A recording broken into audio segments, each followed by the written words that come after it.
Hi everyone, welcome to my channel Closer to Mathematics।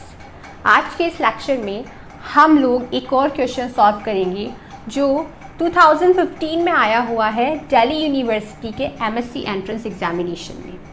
इस question में हमें मिलता है कि हमारे पास एक फंक्शन है from r to r where function is defined by x y square upon x square plus y square where x is not equal to 0 and when x is equal to 0 the value of function is 0।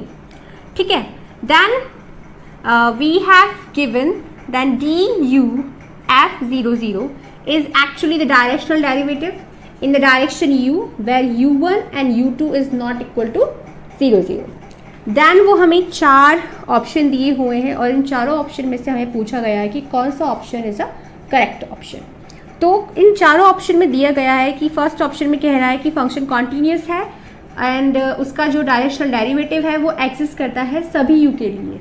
ठीक है, second option में हमें दिया गया है कि continuous है function at 0 but directional derivative सारे यू पर एग्जिस्ट नहीं करता है।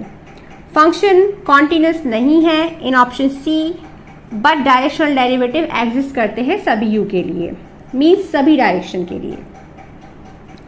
And the D option says function is not continuous at 0 but the directional derivative not exist for some value of you.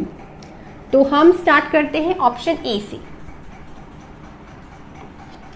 या ऑप्शन ए से कहें, या हम स्टार्ट करते हैं कि फंक्शन कॉन्टीन्यूस है या नहीं है। हम सबसे पहले वो चेक करते हैं। तो जब भी हमको चेक करना होता है कि फंक्शन कॉन्टीन्यूस है या डिफरेंशिएबल है, उससे पहले हम चेक करते हैं कि लिमिट एग्जिस्ट करती है या नहीं करती। अगर लिमिट एग्जिस्ट नहीं करती है तो फंक्शन ना कॉन्टीन्यूस होगा और ना डिफरेंशिएबल होगा।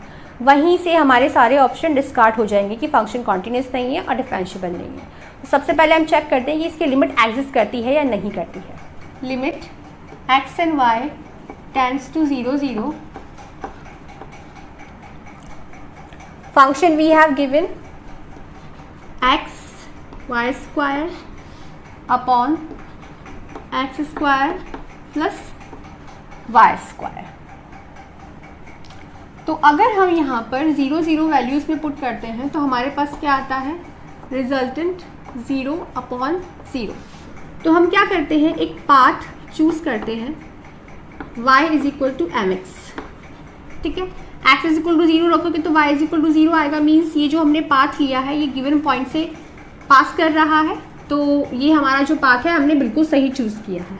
एंड हमारा फंक्शन कन्वर्ट हो जाएगा x into m square x square y, क्योंकि हमने y की जगह पर y is equal to m x put कर दिया है। And y square plus m square and x square। This implies limit x tends to 0। ऊपर से हमारे पास मीन्स अंश में हमारे पास न्यूमरेटर में हमारे पास कॉमन आया है x cube and this is m square, और डिनोमिनेटर में हमारे पास कॉमन आया है x square and 1 plus m square remaining term cancel किया हमने। तो हमारे पास जो टर्म बची है this implies limit x tends to 0 x m square upon 1 plus m square. इस टर्म में हमारे पास m की वैल्यूज़ भी हैं और x की वैल्यूज़ भी है, यानी कि हमारे पास एक वेरिएबल है इस फंक्शन के अंदर, और वो भी किस में, अंश में। न्यूमरेटर में हमारे पास एक वेरिएबल वैल्यू है। तो जब हम x इज इक्वल टू 0 इसमें पुट करेंगे तो इस पूरे फंक्शन की वैल्यू कितनी हो जाएगी, 0 हो जाती है। मीन्स हमारे पास इस फंक्शन की लिमिट एग्जिस्ट करती है एट द पॉइंट 0 अब लिमिट तो एग्जिस्ट कर गई, क्या ये फंक्शन कॉन्टीन्यूस है? तो देखिए, जब हमने इस फंक्शन की लिमिट निकाली तो लिमिट क्या आई हमारे पास, 0 which is equal to the function की वैल्यू एट द पॉइंट 0। तो हमारे पास रिजल्ट क्या आया कि जो हमारा फंक्शन है इज कॉन्टिन्यूअस एट 0। ठीक है, तो हमारे पास एक रिजल्ट तो आ गया कि फंक्शन क्या है, हमारा कॉन्टिन्यूअस फंक्शन है। अब यहाँ पे देखिए हमारे पास दो ऑप्शन है, function is not continuous at 0 0 and the option D also says function is not continuous at 0 0, means option C is wrong and option D is wrong. हमें दो ऑप्शन से वर्क करना है, option A and option B. तो continuity पे तो हमने work कर दिया है, अब हमें देखना है कि हमारा जो डायरेक्शनल डेरिवेटिव है वो सभी यू के लिए एग्जिस्ट करता है या नहीं करता है, या कुछ के लिए वो एग्जिस्ट नहीं करता है। डायरेक्शनल डेरिवेटिव का फॉर्मूला क्या होता है? इसका फॉर्मूला होता है किसी भी पॉइंट पर directional derivative in the direction u at the point alpha, इसका फॉर्मूला होता है limit h tends to 0 1/h function at alpha plus h u minus f of alpha. Now अब इसमें हम अल्फा की जगह पे वैल्यू पुट करते हैं, तो ये हमारा होगा डी यू एफ। अल्फा कितना है हमारे पास? 0 0।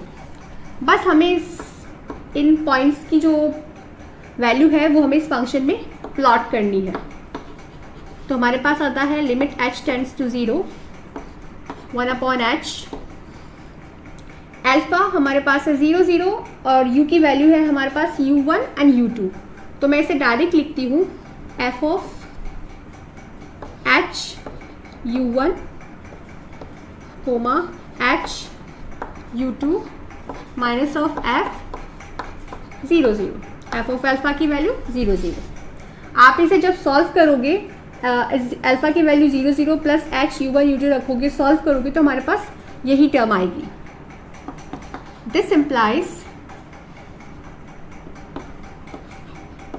Limit h tends to 0 1/h।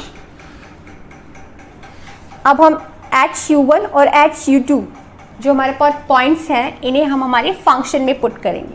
तो हमारे पास जब फंक्शन में इन्हें पुट करेंगे तो हमारे पास क्या आएगा?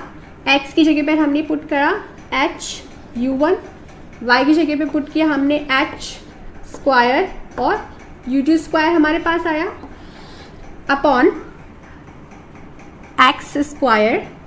तो ये हमारे पास हुआ h square u1 square plus h square u2 square और f 0 0 means when x is equal to 0 the value of function is 0।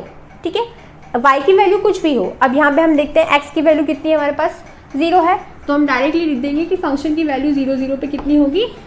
0 होगी। This implies limit h tends to 0 1/h।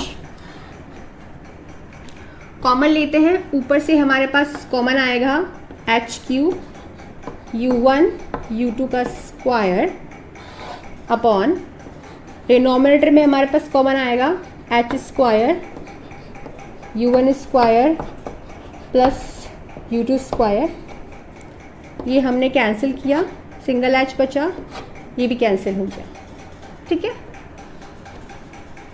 This implies हमारे पास क्या बचा है?